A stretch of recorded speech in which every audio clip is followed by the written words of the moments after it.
ഇത് സാധനം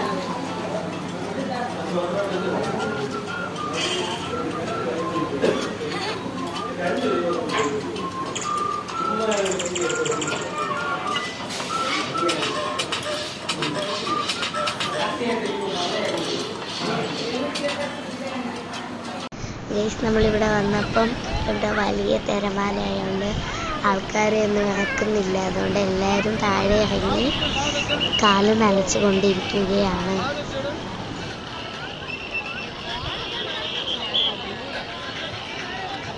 ഈ സുപ്പിട്ട മാങ്ങ കൊണ്ട് കൊതിയോ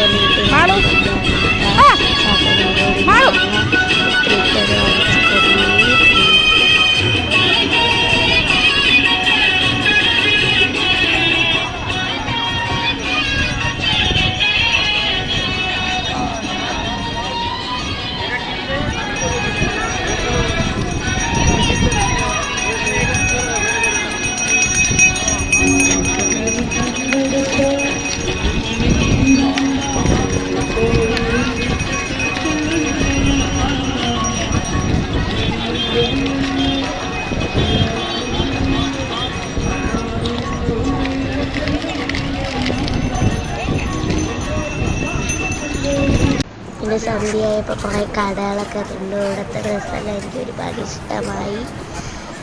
ഇതിൻ്റെ ഇടയിൽ കൂടെ നമ്മളിങ്ങനെ നടന്നു പോവുകയായിരുന്നു.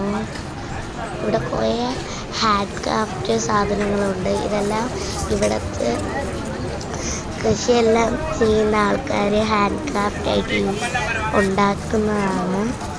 ഇവിടെ റൂറൽ ആൾക്കാരുണ്ട്, അവരെല്ലാം ഉണ്ടാക്കി ഇങ്ങനെ വൈകുന്നേരം ഇവിടെ കൊണ്ടുവന്നിങ്ങനെ തൂക്കിയിടും വിൽക്കാൻ വേണ്ടി. എനിക്ക് നല്ല ഇഷ്ടപ്പെട്ടു.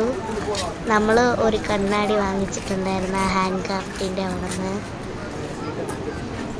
പിന്നെ നമ്മൾ മീൻ കഴിക്കാൻ വേണ്ടി പോയിക്കൊണ്ടിരുന്നപ്പം മീൻ കഴിക്കാൻ വേണ്ടി നമുക്ക് കൊതി തോന്നിയിട്ട് നമ്മൾ പോയിക്കൊണ്ടിരുന്നു. അപ്പോൾ നമ്മളിതൊന്ന് കണ്ടതാണ്.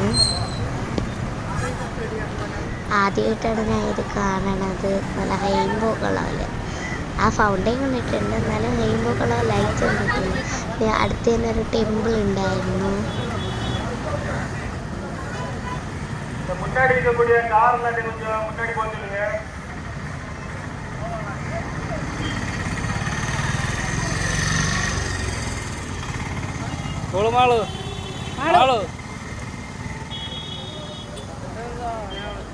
പിന്നെ അങ്ങോട്ട് പോയിക്കൊണ്ടിരിക്കുന്നതിൻ്റെ ഇടയിൽ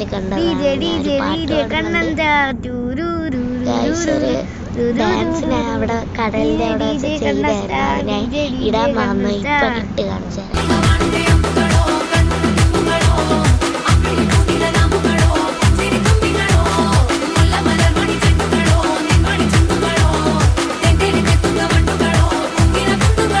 ഡാൻസ് എല്ലാം ആക്കി ഇഷ്ടമായെന്ന് വിചാരിക്കുന്നു. നമ്മൾ ഷോർട്സിലിടും. നമ്മളിപ്പോൾ മീൻ കഴിക്കുന്ന അവിടെ എത്തിയിട്ടുണ്ട്. ഇവിടെ നമ്മൾ പറയുന്ന മീൻ അവർ മസാല തേച്ച് വെച്ചിരിക്കും. നമുക്ക് ഇഷ്ടമുള്ള മീനിപ്പം വാങ്ങിച്ച് അവർ പൊരിച്ച് തരും. നല്ല ടേസ്റ്റ് ഉണ്ടായിരുന്നു. പിന്നെ ഇവിടുത്തെ കപ്പയെന്ന് പറഞ്ഞാൽ പ്രത്യേകത കുഞ്ഞു കപ്പയാണ് കേട്ടോ. അങ്ങനെ ഞങ്ങൾ കഴിച്ച് 11-12 മണിയായപ്പോൾ വീടെത്തി.